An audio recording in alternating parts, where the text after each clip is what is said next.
On this episode, I'm going to be giving you my top 10 tips on how to stay on plan in the workplace. You know what time it is.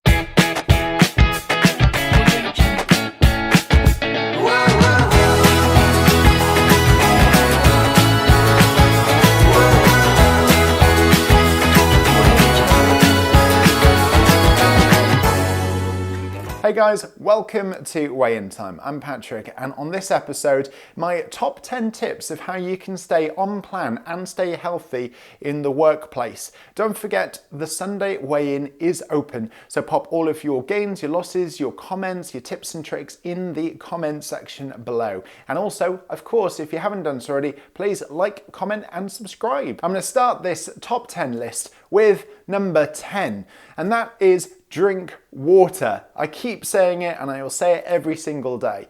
Make sure you take water with you to work and you've got a source of water while you're there, because sometimes when your brain is saying you're hungry, you're really not hungry, you're actually just thirsty. It not only clears you out, but also can improve weight loss. So make sure you drink lots of water. I've got a massive water bottle, which I keep, which is 2.2 litres. And if you'd like to have a look at one of those, the link to Amazon where you can buy it is in the description. Number 9 is do not give in to peer pressure. I have been there. I know, especially as I work away a lot, people will say, let's go to McDonald's or let's go to TGI Fridays, for example. So it's giving in to peer pressure if you go there and you have a burger. However, if you don't want to go or you don't have to go, then maybe stay in the office or go to a local park and have some food. However, if you do have to go, make sure you thoroughly examine the menu and you use your sins calculator to find out what the most healthy alternative is. Number 8 is incorporate work and body magic. Now, for me, body magic is difficult. It's gloomy, it's wet, it's cold outside, and the biggest part of doing body magic is sometimes just leaving the house. You can't be bothered. I can't be bothered. However, if you are going to work, then you're already leaving the house. You're already on your way somewhere. So try and incorporate some body magic there. For example, if you catch the bus, maybe get off one stop earlier and walk the rest of the way. If you drive, maybe park further away and walk the rest of the way to work. And if not, in your break, just go for a leisurely stroll. Number 7. This is very important, and it is something that I try and do all the time, but for me, as I work away a lot, it's very difficult. And that is use leftovers. So for example, if you've made a curry or a bolognese the night before, then stick it in the fridge, put it in a Tupperware container and take it with you the next day. You've got lunch and you know it's healthy because you made it. Number 6 is use what you can to make stuff. So for example, if you've got a work which has got a microwave, you're pretty much set with healthy meals. You can have Slimming World meals, you can have pasta and sauces. There's loads of stuff which you can have if you've got a microwave. But think about it, if you want hot food which is sin-free, the only thing you really need is a kettle or hot water. So make sure you use the appliances and make yourself a low sin or sin-free meal. All you need to make hot food is a kettle. A microwave is brilliant, a rice cooker is great, and if you have an active fryer in your office, well, that's fantastic. But a kettle you can suffice, or hot water. And these are just some of the things which you can cook. Mug shots, which are really good and sin-free, most of them. You've got spicy infused couscous, which is really, really simple. And then you've got things like the deli box noodles, the curry, mild curry flavour, and a few others. Make sure you check the sin value of them. But that is just some of them that you could have on a daily basis, which is sin-free, and all you need is a kettle to make them. Number 5 is make sure you have low sin snacks available, so you don't go running for a Mars bar or a Snickers bar. Now, I've got a little choice here, which is hula hoop puffs. These are the cheese ones. These are really good. I bought them in Poundland. If you'd like to see that whole video, it's linked above. Or you can have Mikado to get your chocolate fix, half a sin per stick. So it's making sure that you have low sin or sin-free options so that you don't run to the snack machine. Number 4 on my list list. If you are going out and you haven't prepared something or you haven't taken low sin snacks with you, you're going to have to go to a store and buy them. So the best thing to do here is have a sins calculator on hand.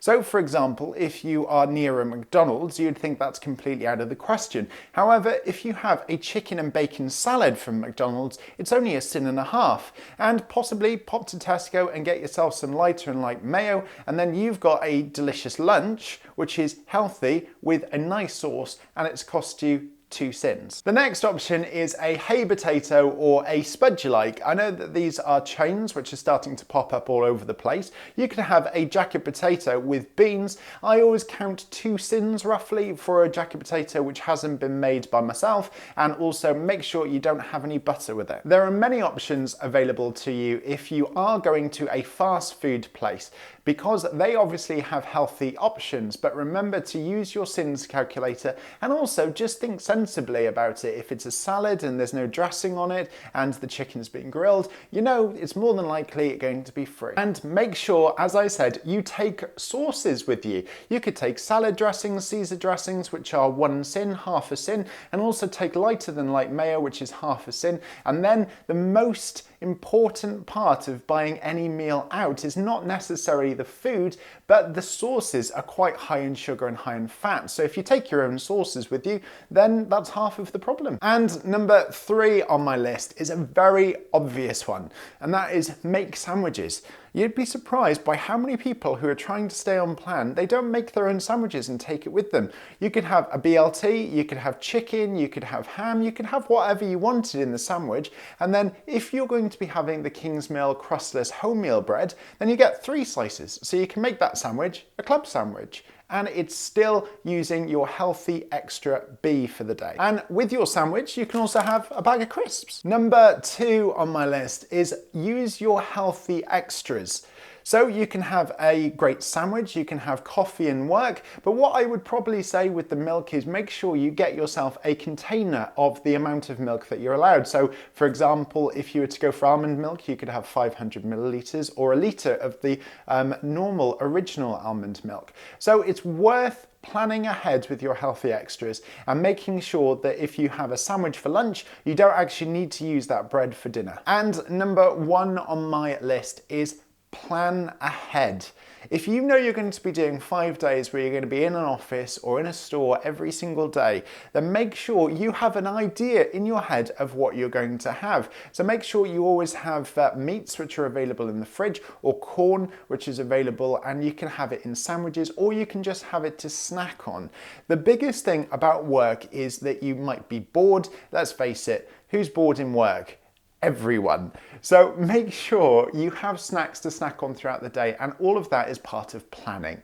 So plan your week ahead and make sure you don't go into work with nothing ready to eat, because that's when you're more than likely to pop to Greg's for a pasty. Thank you so much for watching, guys. I hope you found this top 10 list useful. If you have, please like, comment and subscribe. And also don't forget there is a competition running at the moment. The link to that video is up above and in the description, where you can win an amazing Slimming World goodie bag. The competition finishes on the 1st of March, so it's well worth entering, and all of that information is in that video.